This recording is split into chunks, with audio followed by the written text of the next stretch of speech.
Bismillahirrahmanirrahim. Assalamualaikum warahmatullahi wabarakatuh. Selamat pagi anak-anak hebat kelas 5. Apa kabar hari ini? Semoga kalian selalu sehat dan dalam lindungan Allah.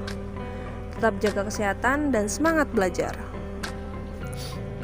Hari ini kita akan belajar tentang sistem pencernaan pada manusia.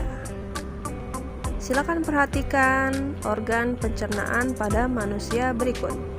Ada mulut, kerongkongan, lambung, usus halus, usus besar, dan anus. Urutan proses pencernaannya, pertama dari mulut. Proses memasukkan makanan melalui mulut disebut ingesti. Lalu ada mengunyah makanan dengan gigi disebut mastikasi. Lalu proses menelan makanan di kerongkongan disebut deglutisi. Dan proses pemecahan makanan dari zat yang kompleks menjadi molekul-molekul yang lebih sederhana dengan bantuan enzim di lambung disebut digesti. Lalu yang kelima, proses penyerapan sari-sari makanan di usus halus atau absorpsi. Ya. Setelah dari usus halus, maka sisa-sisa yang tidak berguna akan masuk ke usus besar dan dibuang oleh anus, disebut defekasi. Proses pencernaan makanan manusia melalui dua tahap.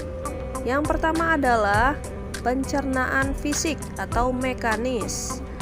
Pencernaan mekanis adalah proses perubahan makanan menjadi ukuran yang lebih kecil dengan bantuan gigi di rongga mulut dan otot di lambung. Lalu pencernaan tahap kedua adalah pencernaan kimiawi. Pencernaan kimiawi adalah proses pemecahan makanan dari bentuk kompleks menjadi molekul yang lebih sederhana dengan bantuan enzim di rongga mulut, lambung, dan usus halus.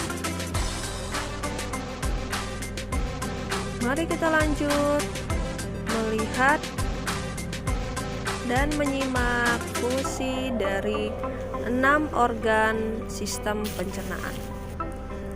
Yang pertama adalah mulut. Mulut adalah tempat masuknya makanan ke saluran pencernaan. Nah, di dalam mulut ini ada lidah. Lidah ini sebagai organ pengecap dan pembantu menelan makanan. Lalu yang kedua ada kelenjar ludah. Kelenjar ludah berfungsi menghasilkan ludah atau saliva yang mengandung enzim tialin. Enzim ini berguna untuk memecah zat tepung menjadi zat gula. Yang ketiga adalah gigi. Gigi berfungsi untuk menghancurkan makanan. Nah, kalau gigi manusia ada 3 bentuk. Yang pertama gigi seri. Gigi seri itu untuk memotong makanan. Lalu gigi taring. Gigi taring itu untuk mengoyak makanan. Dan gigi geraham untuk mengunyah makanan. Lalu organ yang kedua adalah kerongkongan atau esofagus.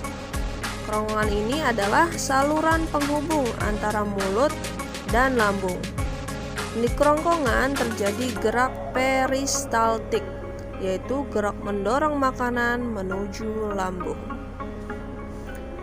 Organ yang ketiga adalah lambung. Di dalam lambung ini terjadi 2 cara, yaitu pencernaan mekanis dan pencernaan kimiawi. Pencernaan mekanis oleh otot lambung dan pencernaan kimiawi oleh enzim pepsin, renin, dan asam klorida. Makanan yang sudah dilumatkan oleh lambung akan menjadi bubur halus sehingga mudah untuk diserap usus. Nah, tadi enzim-enzimnya, enzim pepsin yaitu berfungsi untuk memecah protein menjadi pepton. Enzim renin berfungsi menggumpalkan kasein dalam susu. Lalu asam lambung atau asam klorida berfungsi untuk membunuh kuman yang masuk ke lambung dan mengasamkan makanan. Organ yang keempat adalah usus halus. Usus halus atau intestinum itu terdiri dari ada 3 usus 12 jari, usus kosong, dan usus penyerapan. Nah, ini terjadi pencernaan kimiawi oleh enzim dan penyerapan sari-sari makanan yang telah dicerna. Penjabaran dari usus halus tadi ada 3. Yang pertama usus 12 jari. Ini bentuknya seperti jari-jari manusia yang disambung. Menjadi tempat bermuara saluran getah pankreas yang dihasilkan oleh pankreas dan saluran empedu yang dihasilkan oleh hati. Nah, enzim-enzimnya sudah tertulis di situ, silakan dibaca. Lalu ada usus kosong.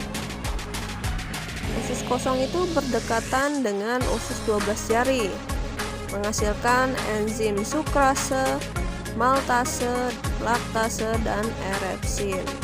Ya, sebelum akhirnya nanti diserap oleh usus penyerapan.